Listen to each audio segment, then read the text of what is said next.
Hi, I'm Miss Nick Taggart, and in this video we're looking at one of the first lessons in the higher straight line topic, and it's called collinearity.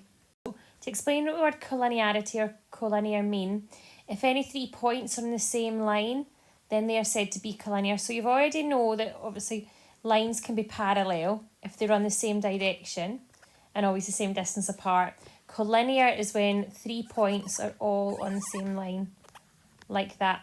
And we can either prove or disprove this by simply working out the gradients. And when we work out the gradients, we'd maybe use coordinates A, B, C, for example, and we'll find the gradient of A to B, and then we'll find the gradient of B to C, and if they are collinear, they should match. And if they're not collinear, then those won't match.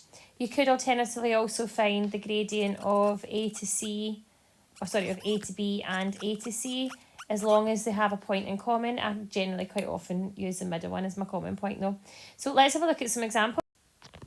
So standard lovely exam question is to show that 3 points are collinear. So because it is a show that question, we know that we are looking to get the gradients of these lines to match. Now for any kind of question like this, I always think a little diagram just helps. It takes 2 seconds to draw a straight line and to write A, B and C on it, like that.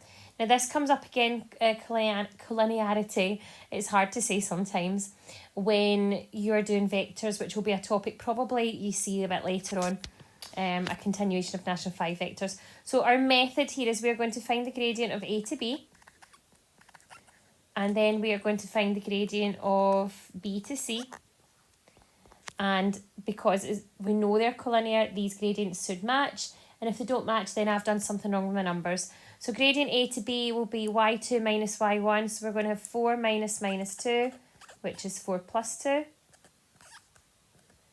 And then we will have 4 minus minus 4, which is 4 plus 4, giving us 6 over 8, which simplifies down to 3 over 4. Let's do the same again. So this time we're doing B to C. So we will have 7 minus 4 on the top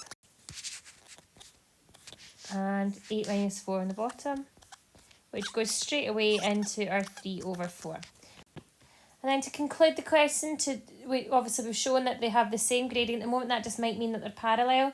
So to prove that they're collinear, we have to mention this, that they have a common point B. So we can say that gradient AB equals gradient BC with common point B.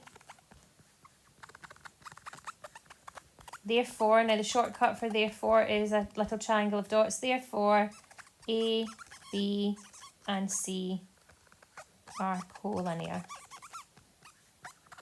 Alright, I'm going to have to try and fix this squeaky pen for my next example. Okay, so on the flip side of the question, this time they've told you that some points are collinear, so we have to work out a missing value.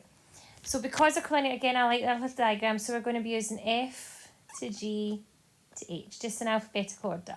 Now if they were collinear, we know that gradient F to G equals gradient G to H, and we're just going to sub into this like we would normally do. So if we were doing F to G, we would do 3 minus 7, and then minus 1 minus minus 3, so minus 1 plus 3. And if we're doing G to H, we would do P minus 3 on the top, and 2 minus minus 1 on the bottom, so 2 plus 1 on the bottom. Tidying this up gives us minus 4 over 2 equals P minus 3 all over 3. And then you've got some options. We could simplify that minus 4 over 2, which is just negative 2. Cross multiply it by the 3 gives us negative 6 equals P minus 3. Take the negative 3 over and add it to the 6. So negative 3 adds 6 leaves us with P equals negative 3. And as always, like you could always do a little check if you wanted, and imagine if you were plugging in the negative 3 there and double check your gradient. So we would have minus 3 all over 2 plus 1, giving you negative 6 over 3, which gives you negative 2, which is the same as that gradient was when we simplified it down there as well. So I like that type of question, and sometimes it throws you a wee bit, but remember we're talking about gradients, so let's go plug into gradient formula. Don't let the letter throw you off. So that's the 2 styles of questions you'll see for collinear and straight line for now. Thanks for watching. I hope this has helped.